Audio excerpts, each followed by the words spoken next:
history, misteri. Mari kita bahas kejadiannya.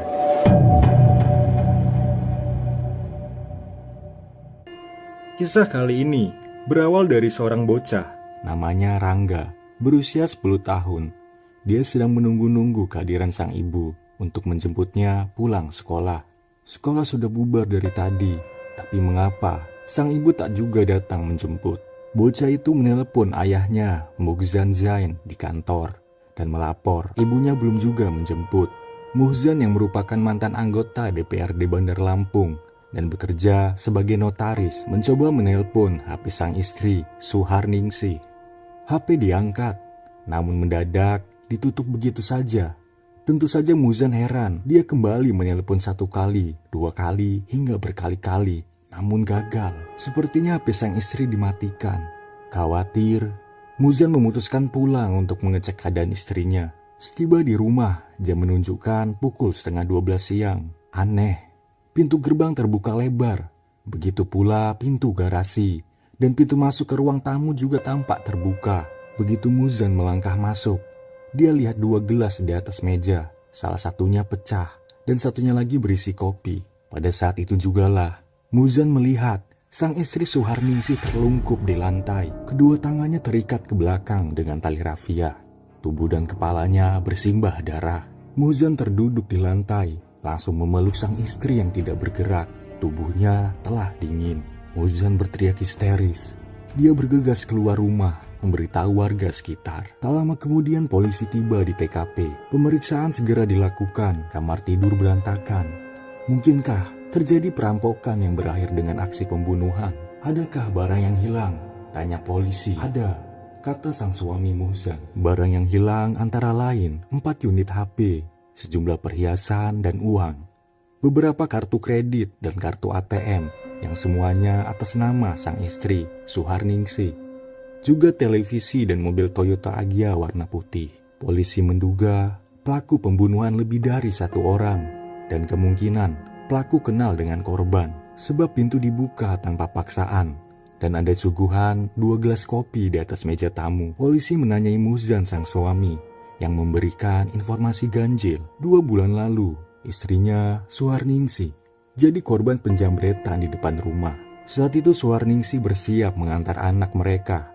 Ketika mengeluarkan mobil, tiba-tiba dirinya dihampiri 2 pengendara sepeda motor yang membuka paksa pintu mobil. Semuanya berlangsung begitu cepat.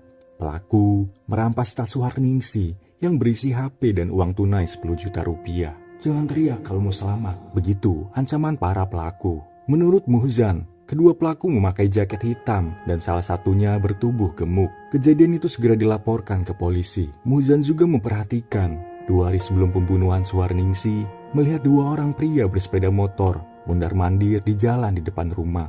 Mereka sangat mencurigakan. Hingga saat itu, Suharningsih berpesan kepada anaknya agar berhati-hati. Polisi pun melanjutkan investigasi dan mengamati lingkungan perumahan. Kebetulan tetangga depan rumah memiliki kamera CCTV. Ini adalah permulaan baik. Dalam rekaman CCTV milik si tetangga, tampak sebuah mobil Daihatsu Feiroza warna merah berhenti di depan rumah korban. Penumpangnya 2 orang, laki-laki dan perempuan. Keduanya tampak masuk ke dalam rumah. Dan beberapa waktu kemudian mereka keluar dan meninggalkan rumah. Polisi juga mendapat informasi dari seorang tukang bangunan yang sedang bekerja di kawasan perumahan. Pria itu melihat sekitar pukul 9 pagi, sebuah mobil Daihatsu Feiroza merah berhenti di depan rumah keluarga Muhzan, seorang pria dan seorang perempuan gemuk. Sementara itu, pihak media yang telah mendengar kasus pembunuhan istri mantan anggota DPRD Bandar Lampung itu mendatangi Polsek Tanjung Karang Barat. Di sana mereka bertemu Muhzan Zain, suami korban, dan menanyainya. Kepada media, Muhzan bilang dia sudah mendapatkan informasi para pelaku pembunuhan terekam di kamera CCTV milik tetangganya. Salah satunya seorang perempuan. Namun menurut Muhzan, dia belum melihat secara langsung rekaman CCTV itu, sehingga dia tidak tahu siapa para pelaku. Pada saat yang sama, polisi melakukan pencarian mobil Toyota Agya putih milik keluarga Muhzan yang dicuri. Dan mereka melihat mobil dengan ciri-ciri serupa parkir di sebuah tempat kos-kosan di Jalan Gatot Subroto, Bandar Lampung. Dan demikianlah, berdasarkan seluruh data dan informasi yang telah dikumpulkan, pada 2 April 2015, 3 hari setelah pembunuhan, polisi pun bergerak dan meringkus si pelaku di tempat kosnya di Jalan Gatot Subroto. Si pelaku seorang wanita berusia 29 tahun yang bernama Yunita Amelia. Polisi berhasil menyita barang-barang milik keluarga Muhzan, termasuk mobil Toyota Agya yang parkir di depan kosan Yunita. Wanita itu telah mengganti plat mobil, dan untuk menyamarkan ciri-ciri mobil, menempelkan stiker bertulisan kata sadis di kaca belakang mobil. Saat interogasi polisi, Yunita langsung mengaku dia ikut membantu pembunuhan Suharningsi atas perintah seorang pria bernama Darwin Sanusi.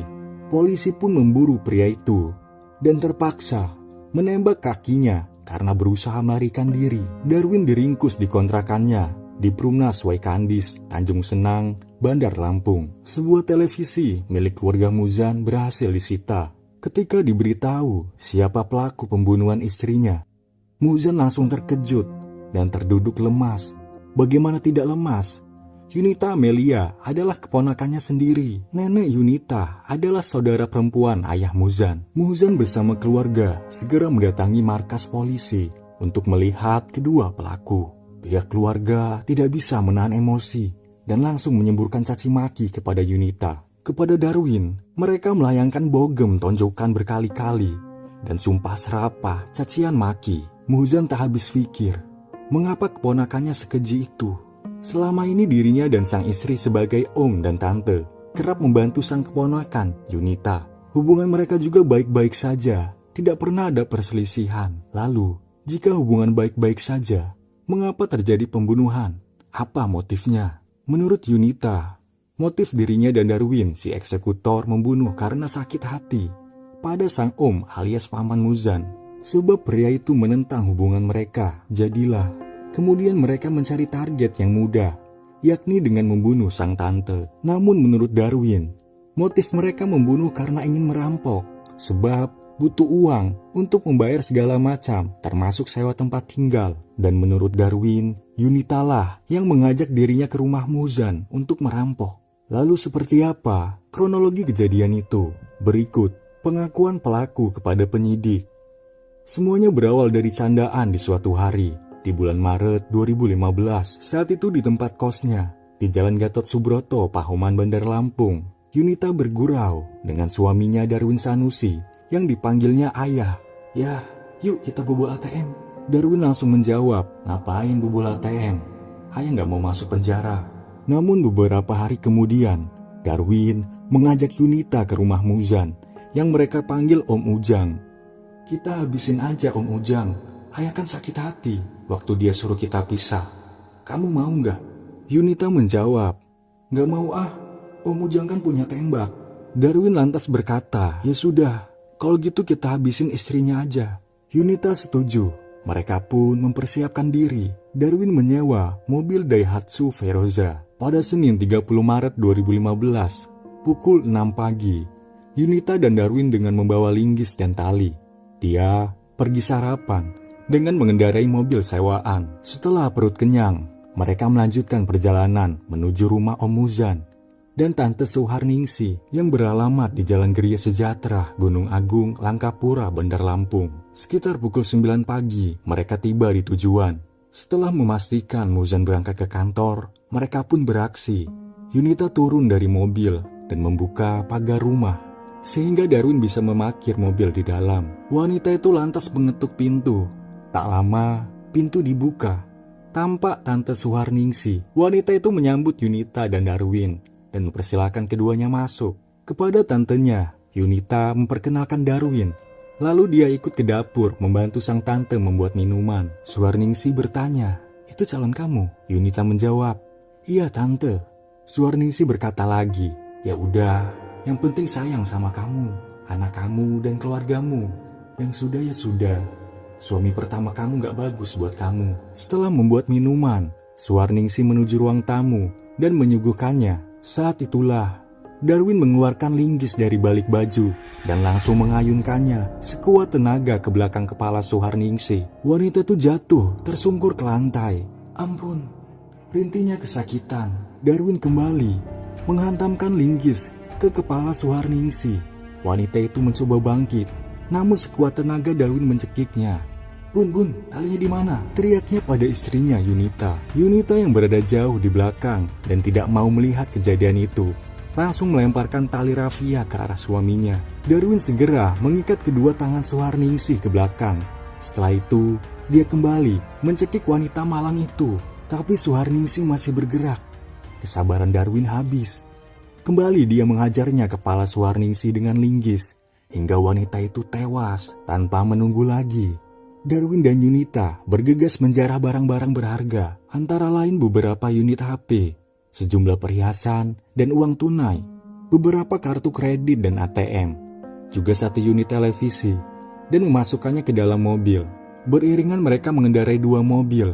Darwin membawa mobil sewaan, sedangkan Yunita membawa mobil Toyota Agya milik sang tante. Setelah aksi pembantaian itu, berbekal kartu kredit milik tantenya, Yunita shopping di Mall Kartini dan menghabiskan total 4 juta rupiah.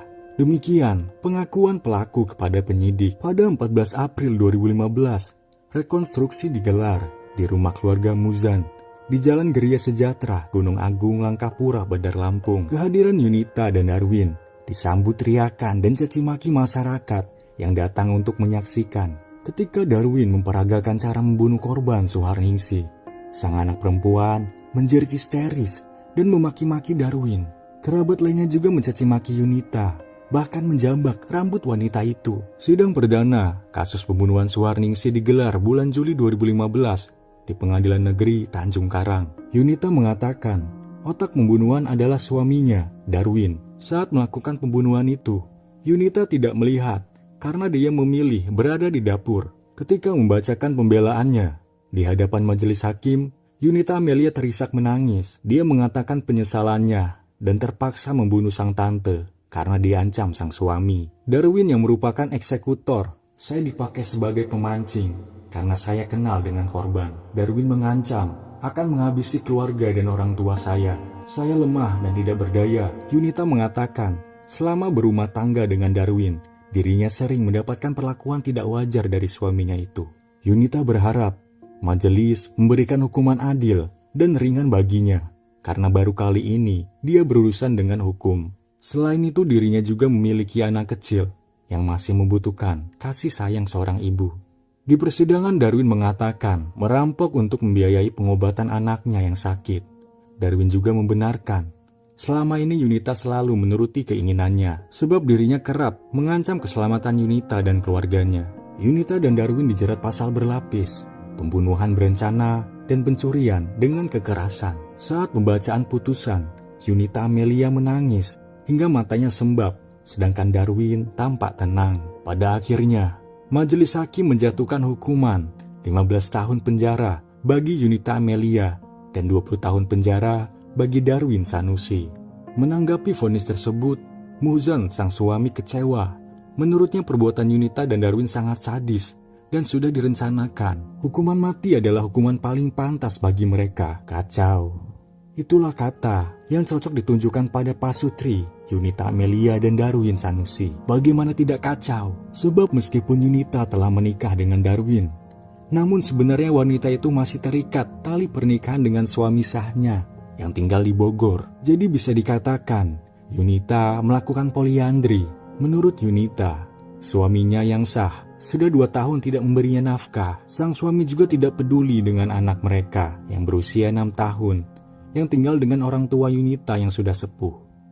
Ketika mendengar Yunita menikah lagi, suami sahnya marah dan melaporkan Yunita ke Polres Lampung Selatan. Sehubungan dengan kasus itu, menurut Yunita, pamannya Muzan kemudian memaksa Darwin untuk memberikan surat talak cerai terhadap Yunita. Alasannya agar masalah Yunita dengan suami sah selesai.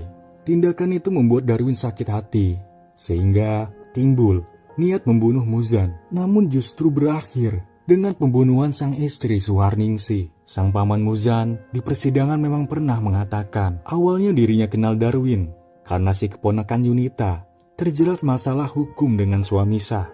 Si suami melapor ke Polres Lampung Selatan bahwa Yunita dan Darwin telah melakukan zina. Saat itu menurut Muzan, Yunita dan Darwin memang telah hidup bersama, meskipun jelas-jelas Yunita masih berstatus istri orang. Nah, ketika masalah perzinahan Yunita dan Darwin itu sedang ditangani polisi, ayah Yunita menghubungi Muzan dan memohon bantuannya membantu Yunita. Muzan selaku paman lalu memberi nasihat pada si ponakan Yunita agar mengakhiri dulu hubungannya dengan Darwin hingga perceraiannya dengan suami sahnya tuntas. Alasannya agar kasus zina itu tidak diproses lebih lanjut oleh polisi. Namun bukannya berterima kasih pada sang paman, Yunita dan suami simpanannya Darwin malah sakit hati, dendam dan memutuskan melakukan pembunuhan dan perampokan terhadap istri sang paman Yunita. Darwin pun sama kacaunya. Pria itu ternyata pemakai narkoba jenis sabu-sabu. Hal itu terbukti saat dirinya ditangkap dan menjalani tes urin yang hasilnya positif. Pria itu juga menipu.